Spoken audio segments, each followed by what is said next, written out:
Alright, so this video is going to be on oxidative cleavage of alkenes as well as alkynes. So let's jump right into it.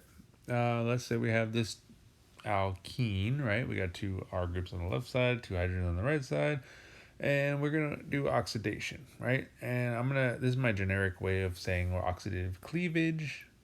I just put that on the reaction arrow. Essentially, what happens in oxidative cleavage is you cleave that carbon-carbon double bond and you replace it with carbon-oxygen double bonds. Okay, so the R groups on those alkene carbons remain the same, except now it's not doubly bound to a carbon, it's doubly bound to an oxygen. And since there's two of them, there's two carbonyl groups. And that's really the quick and easy way to identify the products in oxidative cleavage. And the reagents are ozone, O3, and zinc in the water as well, or dimethyl sulfide. And now these reagents, zinc in water and dimethyl sulfide, are used as reducing agents to reduce an intermediate. Okay, so let's take a look at the mechanism. So we have this alkene, right? And hopefully you know the Lewis dot structure of ozone. It's got a positive as well as a negative charge, and it's pretty fancy, right? So this alkene here is a nucleophile, right? And that oxygen in that central oxygen is positively charged, right? And so it's an oxonium. We want to relieve that charge. And so we can attack that oxygen adjacent to it to kick the lone pair to neutralize that central oxygen. And then that negative oxygen on the left can actually attack what would be a carbocation if we didn't really, if we left it as like just the alkene attacks the ozone. But it is a concerted mechanism like we've seen before.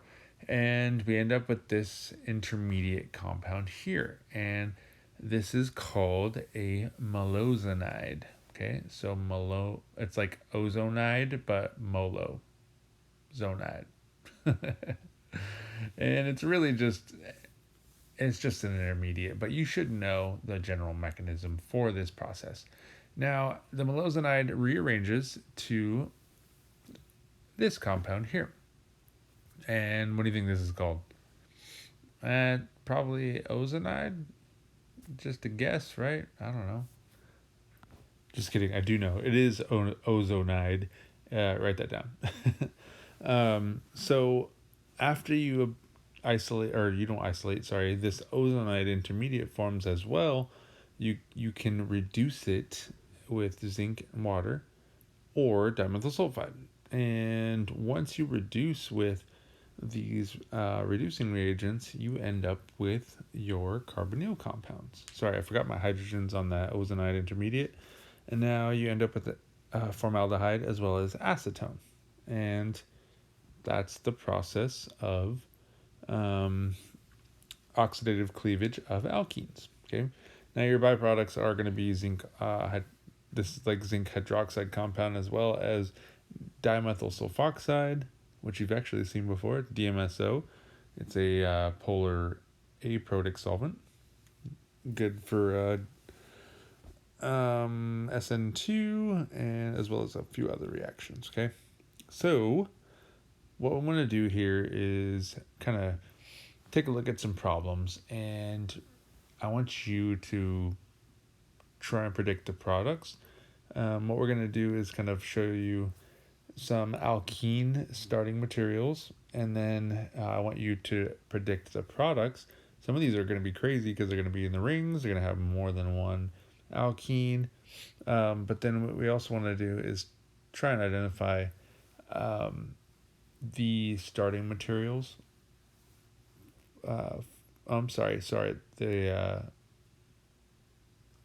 Given the products, we want to try and identify the starting materials. Sorry. So there's this big old thing right here as well, which is going to be, that one's a doozy. You're going to take a minute. Once we get all these drawn, you're going to want to pause the video and then try them on your own. Okay? So this is the one where we have our two ketones, and then we want to I want you to tell me what we started with. And we got an aldehyde and a ketone. I want you to tell me what we started with. Here we have just acetone only. Now what did we start with? So since we've really only introduced the oxidative cleavage of alkenes, you know those are alkenes, right? So what are they though? So we got this alkene. We're going to introduce ozone as well as, I don't know, some reducing agent, dimethyl sulfide. Okay. Now what are we going to get? All right, let's walk through how we might approach this. I don't know. So to me, I just highlight that double bond, and then I cleave it, and then I add oxygens um, to like kind of in between that carbon-carbon double bond, right?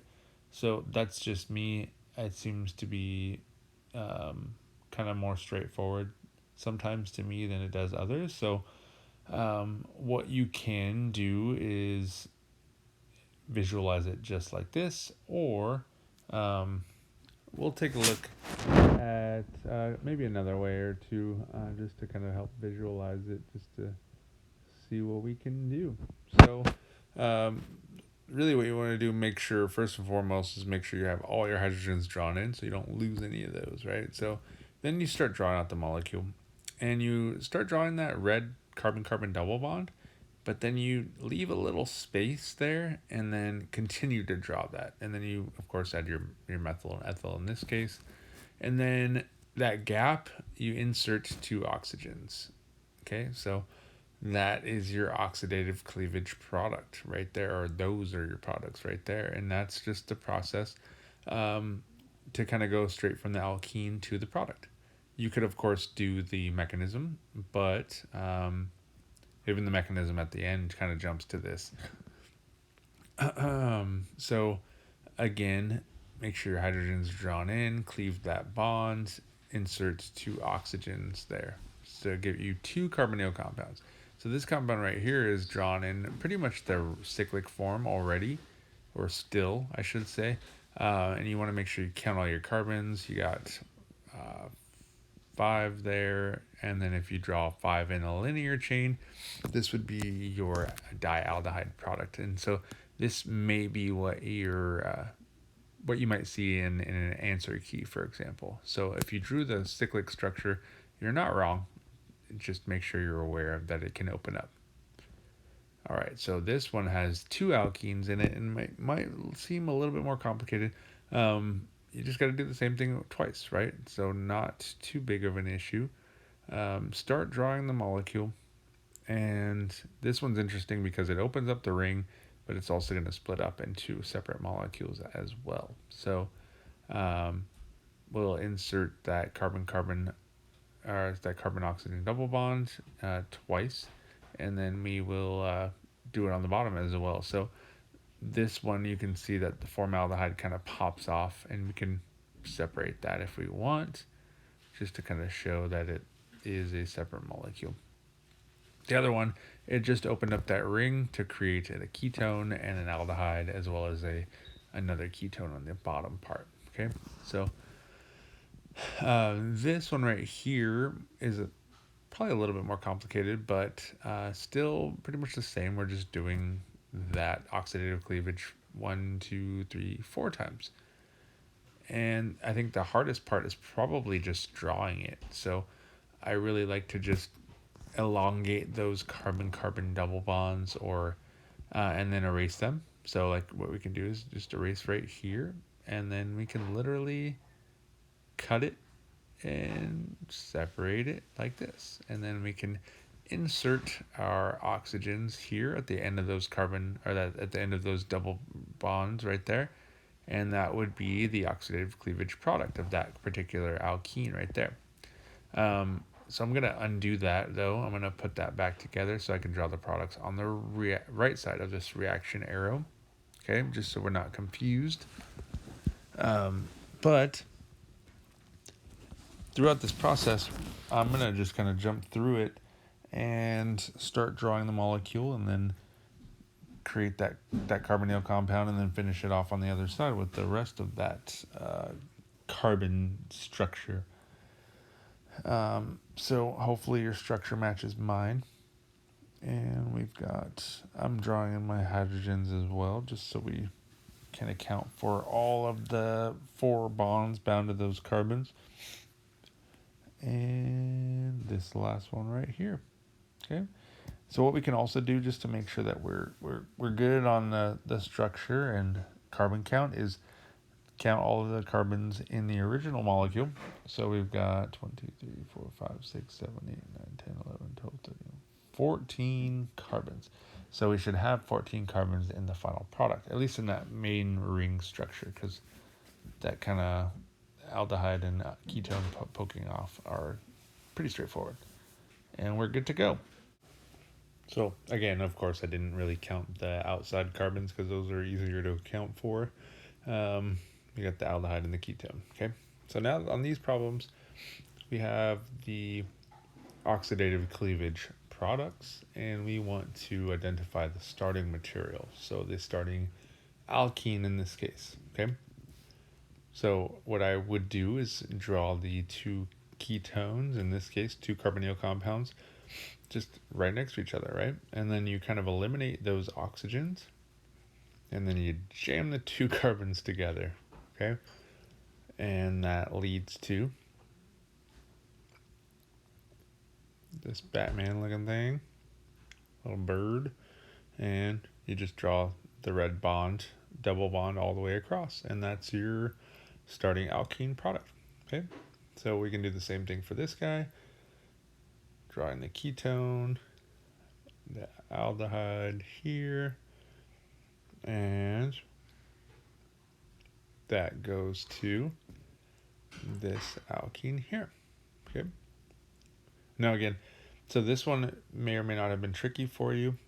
This is acetone, and the fact that it says it's only acetone means that, I mean, think about it, in a flask, you don't have just one molecule of acetone, you got a gazillion of them, right? So you got 2 acetone molecules stacked on top of each other in this case, and then you get this symmetrical alkene starting material. Okay, and let's highlight all these double bonds in red just so we can kind of keep track of everything and where they're going. And that's pretty much it for the oxidative cleavage as well as the retro synthesis of the alkenes. Okay, all right, so now we get to move on to the oxidative cleavage of alkynes. So alkynes are a little bit tricky. Well, they're only tricky if you know what the product of an alkene is, and then you jump to alkynes, because it's slightly different. So we have the internal alkyne here, and we have a terminal alkyne. And the terminal alkyne is the thing that kind of messes things up for us. So we use the same starting materials, ozone, but the the reduction process is just done with water. We don't really need zinc or dimethyl sulfide. We can use zinc and water still, but we could just use water also, and it's cheaper that way, right? So what would the carbonyl compound be here? That's the question, right? Because we don't have another carbon or a hydrogen in there, so what do we put there? And that's the key to understanding the products for this one, because it's an oxidation, right? And so let's throw some oxygens there. And that's really the difference between alkenes and alkynes. So we form carboxylic acids with the internal alkyne, for example, as opposed to just alkenes or, just aldehydes or ketones. Now, for the terminal alkyne, it's a little bit different. We have a hydrogen here, right? So you might be thinking like a formic acid, but don't think that, please. I'm putting an exclamation point right here. It's not formic acid. So this blue carbon that I've highlighted is the carbon that we see in the CO2 product. What? Mind blown. Bah, bah, bah. Pissed. Yeah, that's the product. Sorry. Remember, when you oxidize a carbon completely, the complete oxidation of carbon, the furthest it can get is CO2, and that's exactly what happens with the terminal alkyne. Okay, so that's pretty much it, though. The mechanism we don't take a look at. it's just the product. So we understand the malosonide, ozonide synthesis as intermediates for the alkene, and now we just need to know the products in the internal and terminal alkynes. Okay, and of course those are just carboxylic acids for the internal, right? So you count your carbons, 1, 2, 3, 4, 5, or 1, 2, 3, 1, 2, 3, 4, sorry. And then your carbonyl carbon is counted in that. And so that's it. That's where you go. You make a carboxylic acid. Now this one right here has got two alkynes. One is an internal, one's a terminal. Okay, so we've got our hydrogen here. Remember, our hydrogen likes to piece out and form that carbon dioxide. Okay, so that terminal goes to CO2, and then the internal, those go to carboxylic acids. Okay, so let's go ahead and see what those products are. I'm drawing it in pink. The green one I shall draw in green, sorry. I mean the other carbon in the alkyne and the terminal alkyne is going to be green. And then we have our carboxylic acid here. Now I've circled that other carbon in blue. The poopy brown one will be the last carbon in the alkyne on the right. Okay, and there you go. So remember, just if it's an R group, you keep the R group there, like carbon. If it's a hydrogen, then it turns into a CO2. Okay, so now what I want you to tell me is, let's say we have this compound or these products. What did they come from? Remember, this one is basically covering all of the starting materials. That it could be either an alkyne or an alkene or both. Okay, so we've got an aldehyde, a ketone, a carboxylic acid, and CO2. So we should be thinking that this is going to be a combination of both. So I put ozone and water. We could have ozone, zinc, and water. Either is okay, but I want to highlight in pink and red. Pink being the products for an alkyne, right? And red being the products for an alkene. Remember, looking up at the top, we have in this particular alkene forming the ketone and the aldehyde. So the key here is that we have the possibility of keeping an aldehyde when a hydrogen is present, as opposed to the alkynes where the alkyne, like here, forms the CO2. Okay? And so what we want to do is count all of our carbons, 1, 2, 3, 4, 5, 6. And what we should be thinking is we have this 6-membered ring, or we kind of circle that because the carbonyls in red probably came from the same alkene, right? Otherwise, it wouldn't really work out. The products don't match because 2 of those carbonyls came from one oxidative cleavage product, and then the other came from another oxidative cleavage. Okay, so I number all my carbons. I place the carbonyl carbons and oxygens there, and then we do the same thing for the alkyne, poking off of carbon 6. Okay, so I drew the carboxylic acid and the CO2 in that manner just to kind of show you how, like, the direction of the alkyne. Okay, so we have this cyclohexene starting material, 1, 2, 3, 4, 5, 6 right here, and then we have coming off a triple bond, and it is a terminal alkyne because we have a CO2 product. Okay, and this oxidation process would occur with ozone as well as zinc and water. Okay, so I want you to be aware of those possibilities. Write this down. This is a really good question. Put a star, put an exclamation point, take a picture, write it down, tattoo it on the back of your eyelids, whatever. I don't know. Don't really do that. That's silly. I just want you to pay attention to it and make sure you know how to do this type of stuff, okay? So, let's say we have a carboxylic acid, only a carboxylic acid, right? And remember, just like before with the acetone, if we have a symmetric one carbonyl compound, that means we have a symmetrical alkene or a symmetrical alkyne, depends on what it is, okay?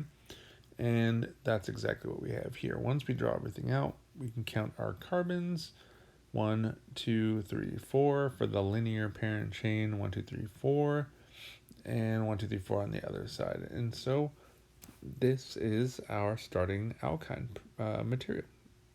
And we did that oxidative cleavage with ozone and water. Okay? All right, so this is the extra special stuff right here. This isn't in your book, but it's something that I want to bring up because while we're on the topic of formation of ketones or carbonyl compounds in general, as well as these diols, right? So we did talk about oxidation to form cis or syn diols, right? So let's say we had these guys right here, and so HiO4 is periodic acid, and then H2O and THF are water and tetrahydrofuran, of course. So THF is the solvent, and water is a part of this process for oxidation. What you end up with is this cyclic intermediate right here with the periodic acid kind of attached to those syndiol. So this does need to be a syndiol because we have this cyclic intermediate right here. Okay, and this red bond that I've drawn here is the bond that will be cleaved. Okay, so since we're talking about cleavage, that's why I wanted to bring this up, right? So that wasn't whoops, mind blown, but not intentional.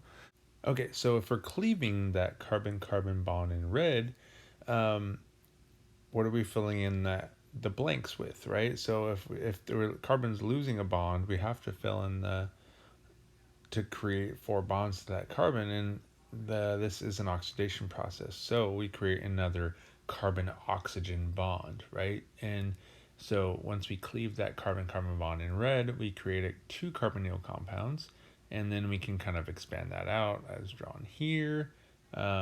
Just make sure you count your carbons and then do the linear chain, and then you should be good to go, okay?